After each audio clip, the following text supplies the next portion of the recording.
Gak coba besar dalam sini dan video ini saya akan bahas tentang teori Ohara. Di sini ada satu teori lain yang akan melengkapi teori Ohara ini.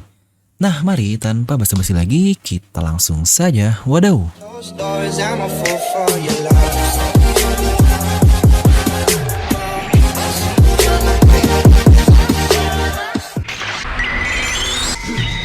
Nah, seperti biasa, sebelum lanjut ke video ini, jangan lupa untuk subscribe dan juga nyalakan bel notifikasinya ya. Karena kalian tidak akan tertinggal informasi menarik seputar One Piece hanya di channel Devil Nomi. Tetap pastikan sebelum kalian komen apapun, kalian menonton film sampai habis, jadi tidak ada informasi yang miss dan juga yang setengah-setengah. Nah, pasti banyak juga nih dari kalian yang baca judul langsung bilang, "Yaelah Min, kayak bisa aja bikin teori yang kayak gitu-gitu." Waduh, santai bos, karena ya jangan karena yang bikin teorinya orang luar alias bule, kalian langsung mendewa-dewakannya dan langsung ngerasa 100% paling bener. Karena lagi-lagi dasarnya sama-sama teori, tapi menurut saya itu benar-benar teori yang sangat gila sih, yang keren parah. Tapi di sini mari kita coba dulu bahas apa yang kurang di situ. Ingat, yang kurang ya, bukan yang salah. Dan saya membuat video ini juga karena banyak banget nih dari kalian yang request, "Bang, coba dong bahas menurut channel Devil Nomi gimana tentang teori ini." Dan saya pun membuat suatu vote dan hasilnya banyak juga nih yang pingin untuk saya bahas tentang ini. Yang di sini sejujurnya menurut saya teori dari Ohara ini, wah ini benar-benar mind blowing banget. Yang saya pun ketika nonton ini tepatlah seperti kata-kata dari komenan ini nih. Bisa-bisanya saya nonton teori aja bikin merinding kayak gini. Dan mangap-mangap kayak, waduh anjir, bisa-bisanya nih orang kepikiran sampai sejauh ini, tapi lagi-lagi sangat masuk akal. Ya memang itulah yang ada di seri One Piece ini yang selalu saya masukin di quotes di awal video. One Piece ini nggak masuk akal, tapi akal bisa masuk karena inilah yang bikin One Piece ini sangatlah hebat. Bahkan ada orang-orang yang bisa bikin teori semasuk itu. Dan contoh salah satunya adalah Yuderon ini.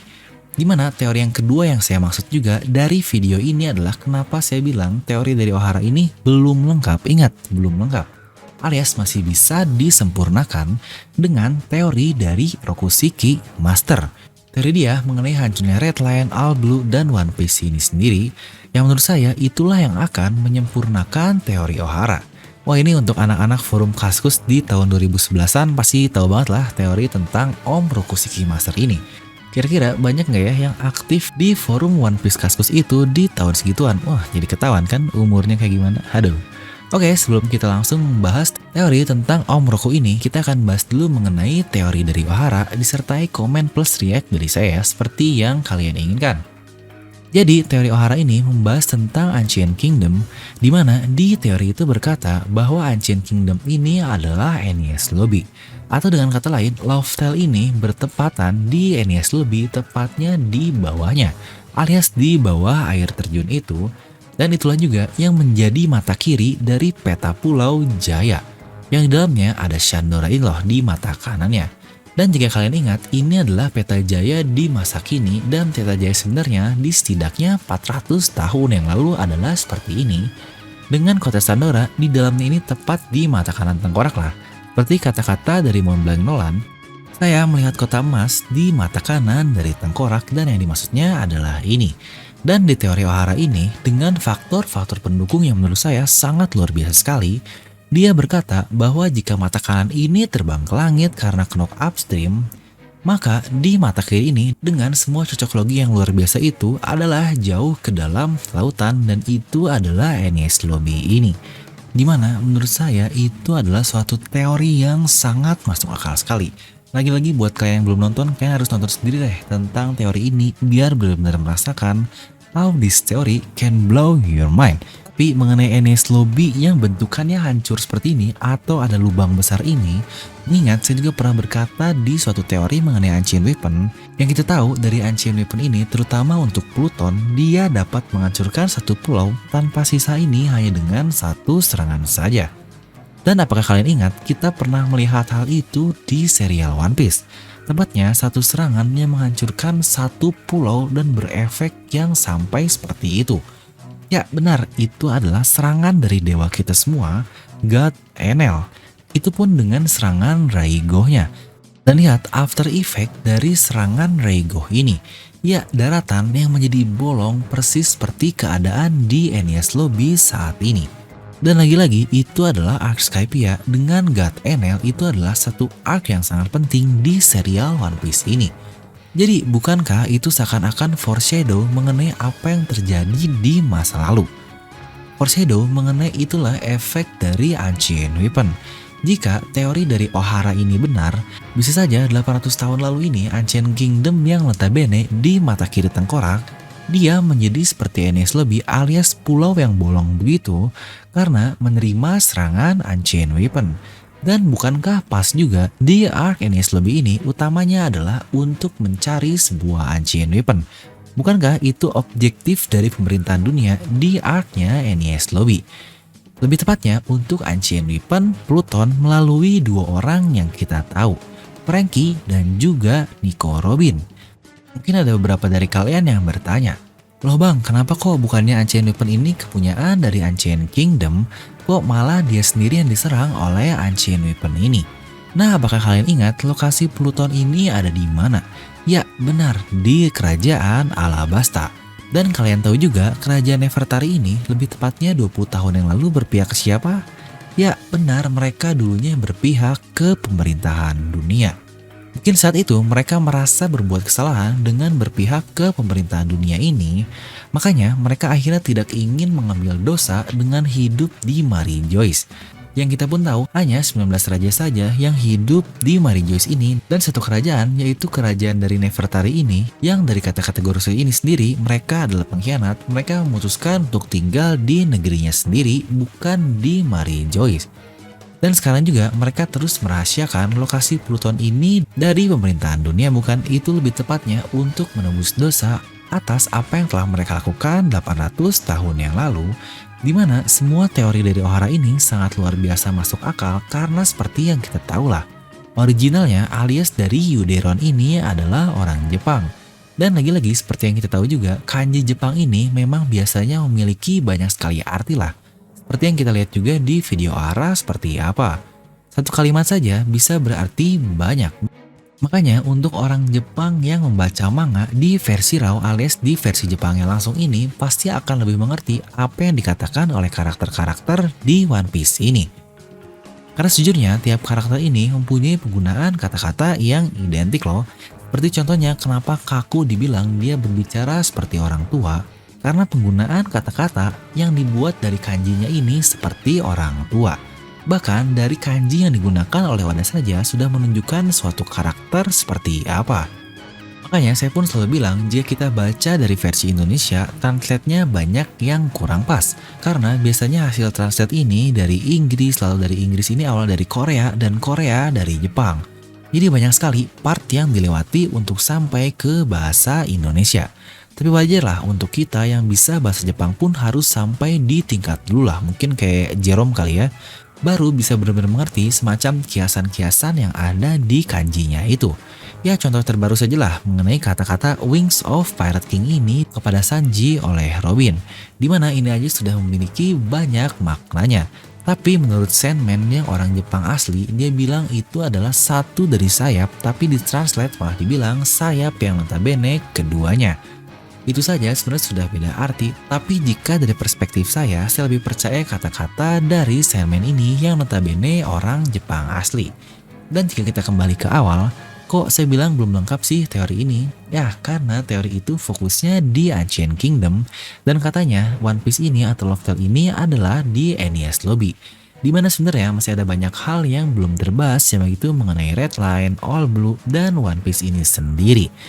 Alias itu baru part of One Piece yang kita tahu lah. Tokoh utama dari serial ini adalah One Piece yang itu pun suatu kesatuan, ya sesuai namanya lah, One Piece. Dan teori yang melengkapi itu menurut saya adalah teorinya Om Rokushiki Master yang membahas tentang One Piece, alias judulnya sendiri adalah teori One Piece, dimana isinya adalah kehancuran Red Line dan tentang All Blue.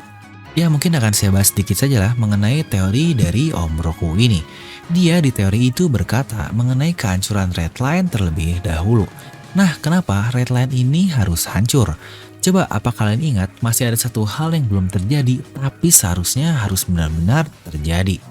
Ya benar, itu adalah ramalan dari Madame Charlie. Apakah kalian yakin itu adalah ramalan yang salah karena tidak terjadi apa-apa di insiden Fishman Island, terutama Luffy yang tidak menghancurkan pulaunya? Itu dia di mana ramalan dari Madam ini bisa terjadi dalam waktu yang tidak tentu. Di mana ramalannya ini bisa dibilang tidak eksak lah untuk waktunya, kecuali memang jika itulah yang dikeluarkan dari batu ramalan ini. Contoh jelas dengan waktu adalah ketika lahirnya Shirahoshi. Di situ Roger bertanya, kapan anak ini akan lahir, dan dijawab 10 tahun lagi. Yang tepat saja 10 tahun setelah Roger bertemu Madam Charlie ini, lahirlah putri Shirahoshi. Dan untuk kasus Luffy, tidak dikatakan waktunya kapan, tapi apakah itu tidak akan terjadi? Nah, inilah teori dari Om Roku ini. Ya, untuk singkatnya dia berkata bahwa ramalan itu pasti akan terjadi dan saya pun setuju. Dan itulah juga yang akan menjadi cikal bakal dari hancurnya Red Line. Dan karena kita tahu Mary Joyce di Red Line ini dan tepat di atas Fishman Island juga, nanti akan ada suatu misi khusus untuk menghancurkan Red Line ini yang pastinya akan kena ke Mary Joyce dong. Dan ini dinamakan teori kehancuran Red Line. Dan dampaknya adalah tidak ada lagi lautan anomali atau cuaca anomali yang ada di Grand Line, Calm Belt, New World. Karena setelah pembentuk anomali itu alias Red Line ini dihancurkan, keempat lautan yang terpisah oleh Red Line ini akan menjadi satu. East Blue, South Blue, West Blue, North Blue, mereka semua akan menjadi satu lautan yang tentu saja dinamakan All Blue. Serta karena itu tepat di atas Fishman Island, maka itulah bayangan kehancuran yang dilihat oleh Madam Charlie, di mana Luffy lah orang yang tepat berdiri di atas kehancuran dari Fishman Island.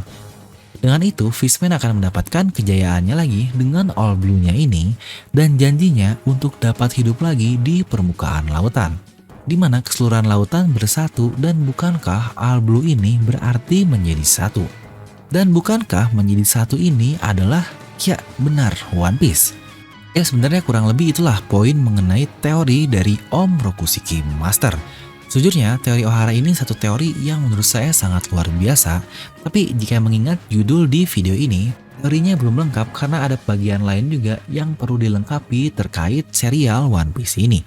Makanya menurut saya teori Om Roku inilah yang menyempurnakan teori dari Ohara. Nah terus apa dong teori dari saya? Waduh, karena ini nggak ada yang nanya, karena saya ini cuma disuruh react saja. Jadi ya mungkin saya ngasih pendapat aja kali ya di video seperti yang tadi saya jelaskan. Ya kalau emang pada penasaran dengan teori dari Om Rokushiki Master, ya mungkin jika kalian malas baca sebenarnya ada sih untuk e-booknya. Tapi mungkin jika banyak yang ingin, akan coba saya recap di video lainnya membahas tentang teori Om Rokushiki Master. Serta untuk teori Ohara ini juga banyak yang komen juga nih, nggak bisa bahasa Inggris, waduh. Ya mungkin jika ada yang ingin juga akan saya coba recap mengenai teori dari Ohara ini. Dimana di teori ini disindir juga mengenai bulan dan matahari. Ya untuk teori tentang matahari pernah saya bahas sangat lengkap di video ini, tapi untuk bulan mungkin next ya. Nah jadi itulah jika kalian menyuruh saya untuk mereact video dari Ohara, dan inilah hasilnya. Dimana ada satu teori lain yang melengkapi teori dari Ohara ini.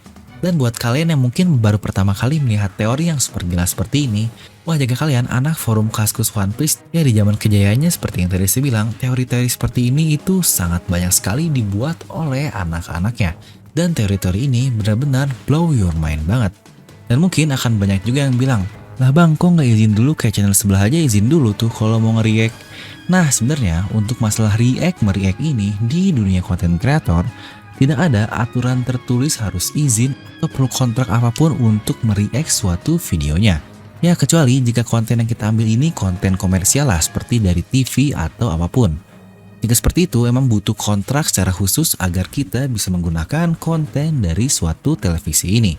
Tapi untuk konten begini itu tetap semua right-nya atau haknya kembali ke Oda Sensei. Toh emang dasarnya ini kan One Piece juga, yang memang utamanya ini sebenarnya harusnya kembali ke Oda Sensei masalah royalti. Tapi bahkan Oda Sensei sendiri dia membebaskan hal ini. Lagi-lagi jika ngomongin teori, itu sebenarnya harusnya haknya semuanya ini ke Oda Sensei selaku autor dari One Piece. Ya sebenarnya untuk hal ini contoh paling jelasnya seperti Disney lah. Semua hal yang ingin berhubungan dengan Disney harus membayar royalti ke Disney ini. Tapi hebatnya untuk Oda Sensei ini dia malah tidak melakukan hal itu. Bahkan sempat dia mendukung satu channel YouTube dari Jepang, di mana dia membuat seniman berbentuk One Piece ini yang notabene jika Oda ini berpikir secara jauh atau berpikir bisnis, bukankah seharusnya dia mengambil royalti dari hal itu ya? Tapi lagi-lagi jika kita ngomongin masalah etika, di antara para kreator jika ingin menggunakan kontennya, ya setidaknya sertakan linknya dari yang ingin share react ini. Contohnya seperti Ohara juga yang mentranslatekan teori ini dari Yuderon yang orang Jepang. Lagi-lagi dia melakukannya atau nge-react-nya di versi dia sendiri di bahasa Inggris. Oke, dari sini harusnya udah clear ya masalah mereact suatu konten ini. Ya kurang lebih itulah menurut saya tentang teori dari Ohara. Kalian bisa langsung tuliskan pendapat kalian di kolom komentar di bawah. Dan seperti biasa, semoga kalian terhibur dengan video ini. Like aja kalau kalian suka, dislike aja kalau nggak suka. Jangan lupa untuk subscribe dan juga share ke teman kalian. Gue Devil pamit and I'll see you guys next time.